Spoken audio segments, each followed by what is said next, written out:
من شعائر اللہ. تھکتے نہیں گئے ہو اے بھئی 5-7 منٹ اور جی. ٹائم دیکھے کیا ہو, ٹائم دیکھے جلدی سے 2 بجن چلنے تا 15 منٹ تک تا میں نے ٹائم دیتا ہے, 20 منٹ پہ تو میں 20 منٹ لانے نہیں جی. مقصد صرف یہ ہے کہ آپ کو ذرا بات سمجھانے, ذرا خاص طور پہ توجہ فرمائیے گا. اب جو جملہ عرض کرنا چاہتا ہوں, کہا ان الصفا والمروہ من شعائر اللہ. ہے توجہ جی, میں بات آگے کروں جی. ان الصفا والمروہ من شعائر اللہ. کہا یہ جو صفا اور مروہ کی پہاڑیاں ہیں نا, یہ بھی میری نشانی ہے. بولے جی, صفا اور مروہ کی پہاڑیاں. اچھا آگے پوچھ لیں مالک یہاں پہ کرے کیا. فرمایا فمن حج البیت او اعتمر فلا جناح علیہ ان یطوف بہما. چنانچہ جو شخص بیت اللہ کا حج یا عمرہ کرے تو اس پر کوئی گناہ نہیں کہ ان دونوں کے درمیان چکر لگائے. واہ سبحان اللہ. نہیں سمجھ رہے, اسے صحیح کہتے ہیں. یہاں چلتے نہیں وہ دوڑتے دوڑتے. کیوں مالک کیا وجہ ہے, تیری سنت ہے. کہا نہیں, میری کسی بندی کے قدم لگے. نوجوان یار خصوصی طور پہ توجہ فرمائے, میری کسی بندی کے قدم لگے. وہ چلی تھی تو کہا تم وہ جس طرح وہ چلی تھی نا تم اسی رفتار میں چلو. مالک اس کا تو پیچھے بچہ تھا تو وہ اس لیے باپ پیچھے جا رہی تھی. کہا تھا یا نہیں تھا اس کو چھوڑ, مجھے اس کی ادا پسند ہے, بس تو اس کے مطابق کرتا جا رہا, تیرا حج بناتا جاؤں گا. وہاں بھی کسی کے قدم ہے. اچھا پھر آخری چیز, وہاں چلیں, بھاگ کے آگے جا رہی ہیں, پیچھے جا رہی ہیں, پیچھے ایک بچہ ہے چھوٹا سا, وہ وہاں بیٹھا ہے. پانی کی تلاش میں تھی, جو عرف عام میں بات ہے اسی کی بات کرتے ہیں. پانی کی تلاش میں تھی, واپس پہنچی جہاں کسی کی ایڑیاں لگ رہی ہیں.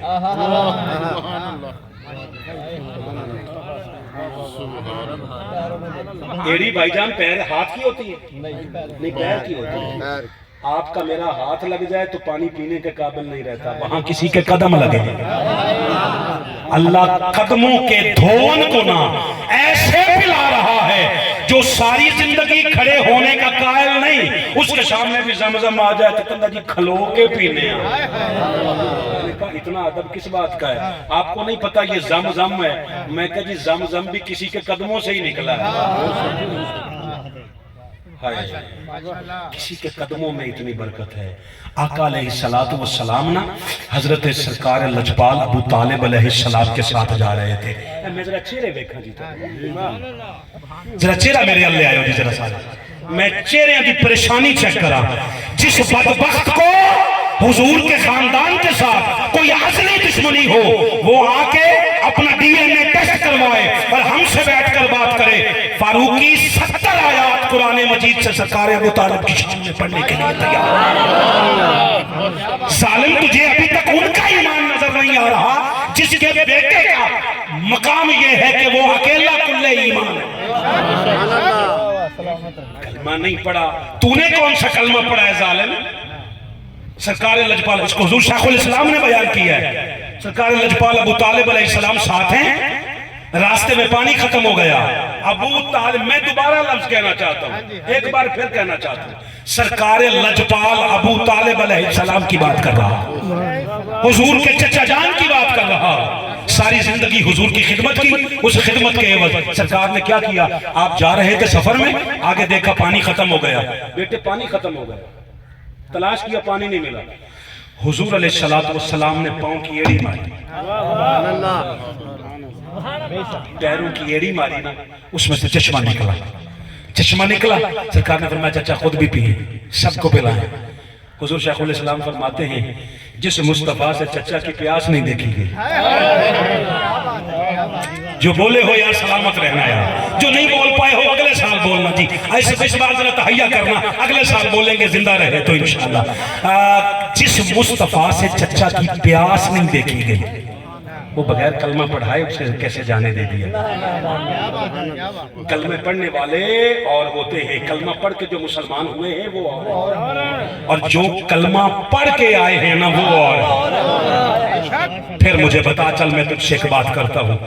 حضرت حلیمہ سعدیہ کے متعلق تو نام بڑا سنا ہے آپ نے. کوئی بندہ ایسا ہے جو حلیمہ سے واقف نہ ہو؟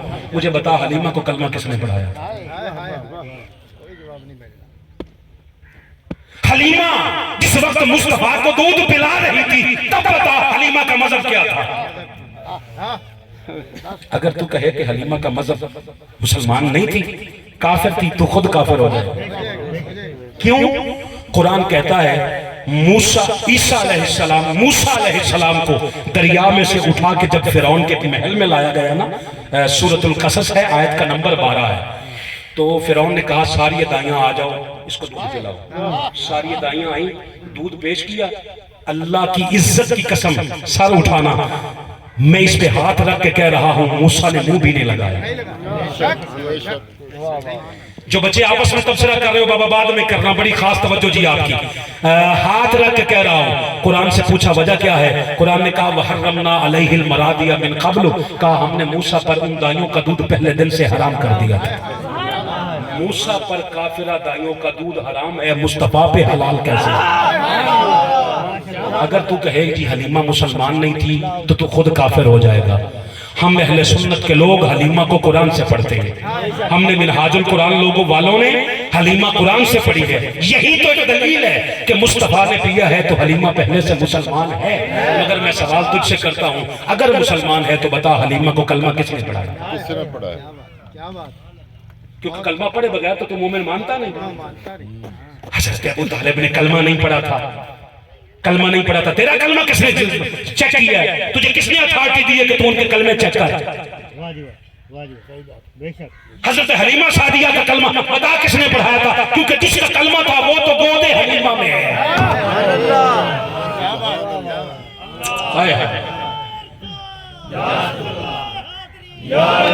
کس نے پڑھایا؟ اب جواب کوئی نہیں. فاروقی صاحب امت کا ایمان خراب ہو رہا ہے. میں نے کہا ایمان کل ایمان کے حوالے کر تاکہ خراب نہ ہو. کیسے؟ اس کا ایک ہی حل ہے. ہم نے کہا تجھے مسلمان ایک طرح کے بتائے گئے ہیں جو غلط ہیں. مسلمان دو طرح کے ہیں. ایک وہ مسلمان ہے جو حضور نے آ کے کی دعوت دے کر کی. بے شک تاجدار صداقت حضرت ابوبکر صدیق بعد میں مسلمان ہوئے، تاریخ لکھی ہے، جا پڑھ کے یاد کر. حضرت عمر پہلے مسلمان نہیں تھے، بعد میں ہوئے ہیں، تاریخ لکھ یا یاد کر، لکھی پڑھی ہے. جا تاریخ الخلفاء پڑھ علامہ جلال الدین سیوطی رحمۃ اللہ علیہ کی، تجھے پتہ چل جائے گا. حضرت عثمان غنی بعد میں مسلمان ہوئے. یہ سارے وہ مسلمان ہیں جو حضور نے آ کے کیا، اور ایک وہ مسلمان ہیں جن کی گودوں میں خود مصطفیٰ آئے. وہ کلمہ پہلے والا پڑھ کے آئے ہیں، جن میں حلیمہ سعدیہ بھی وہ پہلے والے کلمے پہ تھی، کیونکہ نجس دودھ نبی نہیں پیتا. کافر خود بھی نجس ہے، کافر کا دودھ بھی نجس ہے. حضور علیہ السلام نے حلیمہ سعدیہ کا دودھ پیا. اس کا مطلب ہے کہ حلیمہ مسلمان ہے، اور مسلمان بھی وہ ہے جو پہلے سے مسلمان چلے آئے. اب وہ ساری زندگی جس مولوی نے کہا ہے حلیمہ آپ بھی کمزور ہو، دی ڈاچی بھی کمزور، اس سے بات کریں، اس کو پکڑ کے لائیں، اس سے کہیں مجھے ایک بات بتا، بنو سعد کی وہ کمزور عورت اگر بغیر کلمہ پڑھے عورت وہ مسلمان ہو سکتی ہے؟ 18,000 قبیلوں کا بادشاہ تاجدار جو 18,000 قبیلوں کی پگ جس کے سر پہ ہے، وہ ابو طالب بغیر کلمہ پڑھے مسلمان نہیں ہو سکتے. خدا کا کچھ خوف کرو. یہ قرآن مجید ہے. علی رضا بھائی نے یہ جو رکھا ہے نا ٹیبل، آپ سارے بتاؤ یہ پلید ہے؟ سر ہلاؤ جی. انہوں نے رکھا تھا کہ اس پہ فاروقی صاحب قرآن پاک رکھیں گے. یہ پلید نہیں ہے، اس کے باوجود پہلے ٹیبل پاک ہے. پھر حاجی امداد صاحب سے یہ میں نے لیا ہے رومال، یہ پلید ہے جی؟ پاک ہے. پہلے ٹیبل پاک، پھر کپڑا پاک، پھر قرآن پاک. اللہ تجھے بولنے کی توفیق دے یار. پہلے ٹیبل پاک، پھر کپڑا پاک، پھر قرآن پاک. کیوں؟ پوچھو سوال جا کر کیا وجہ ہے. وہ کہتے تھے پلید جگہ پہ اللہ کا کلام نہیں آتا، اور جب پلید جگہ پہ اللہ کا کلام نہیں آتا، پلید گود میں امت کا امام کیسے آتا؟